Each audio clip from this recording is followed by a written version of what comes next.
দামের মধ্যে বেটার কিছু পাওয়ার আসা ভাবলেই কিন্তু আমি যার নাম আছে সে হচ্ছে পোকো। সেই পোকো নিয়ে চলে এসেছে একটা পোকো এমসি প্লাস মোবাইল। ফোনটাতে রয়েছে 120 এইচপি এবং ফুল এইচডি ডিসপ্লে, তার সঙ্গে সঙ্গে 108 মেগাপিক্সেলের কিন্তু ক্যামেরা এবং প্রসেসর হিসেবে পেয়েছেন স্ন্যাপড্রাগন এর প্রসেসর। তো কিছু দেওয়ার পরও কিন্তু এই মোবাইলটার প্রাইস আপনাদের স্বার্থে মতো থাকছে এবং এই ভিডিওটা সম্পূর্ণ দেখলে আপনারা সম্পূর্ণ ক্লিয়ার হয়ে যাবেন। তো চলো শুরু থেকে বলবো এই পোকো এমসি প্লাস মোবাইলটার বিল কোয়ালিটি এবং ডিজাইন নিয়ে। মনে হয়েছে যে এই মোবাইলটা এই বাজেটের মধ্যে সব থেকে বিল কোয়ালিটি ভালো বলা যেতে পারে। এর এয়ার প্যানেলটা কিন্তু গ্লাসের তৈরি, 8.3 mm এর থিকনেসও থাকছে এবং এর সঙ্গে সঙ্গে থাকছে এই মোবাইলটা 205 গ্রাম ওয়েট। আপনারা এক হাতে এই মোবাইলটা ইউজ করলে আপনারা খুব ভালোই ফিল করবেন। ফোনটির রাইট সাইডে থাকছে ভলিউম অন এবং অফ এবং তার সঙ্গে সঙ্গে পাওয়ার বাটন।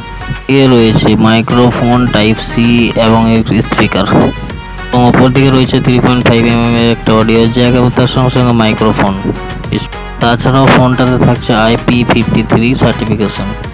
ডিজাইনটা কিন্তু আমার কাছে বেস্ট ইউনিক লেগেছে যদি বাজেটের সঙ্গে তুলনা করা হয়। এখন কথা বলা যাক এই মোবাইলটার ডিসপ্লে নিয়ে।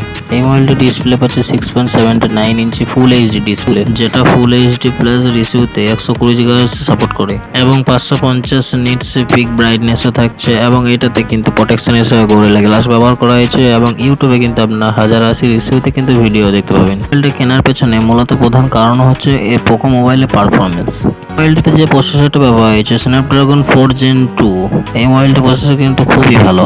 মোবাইলটাতে ভারী গেমগুলো কিন্তু আপনারা ইজিলি খেলতে পারবেন, কোনো সমস্যা হবে না। কথাই বলা যেতে পারে যে এই ফোনটি গেমিং এর জন্য একদম পারফেক্ট। সাথে র্যাম থাকছে 6GB এবং 8GB এবং ইন্টারনাল স্টোরেজ থাকছে 128GB। এই মোবাইলটা দুটো ভেরিয়েন্টে পাওয়া যাবে। স্মার্টফোনটি রান করছে hyper OS Android 14-এ।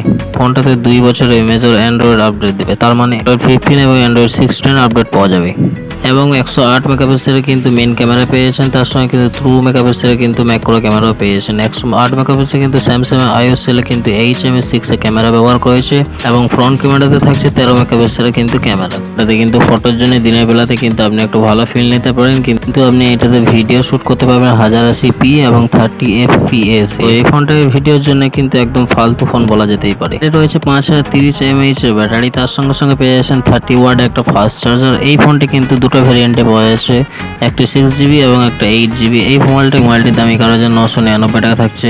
M6 plus 5G ফোনে এই ছিল আজকে ভিডিও। যদি ভিডিওটা ভালো লাগে থাকে তাহলে একটা লাইক অবশ্যই করে দিও। আমার চ্যানেলে নতুন হয়ে থাকে তাহলে চ্যানেলটাকে সাবস্ক্রাইব করে পাশে থাকবেন। দেখা হচ্ছে নতুন একটা ভিডিওতে।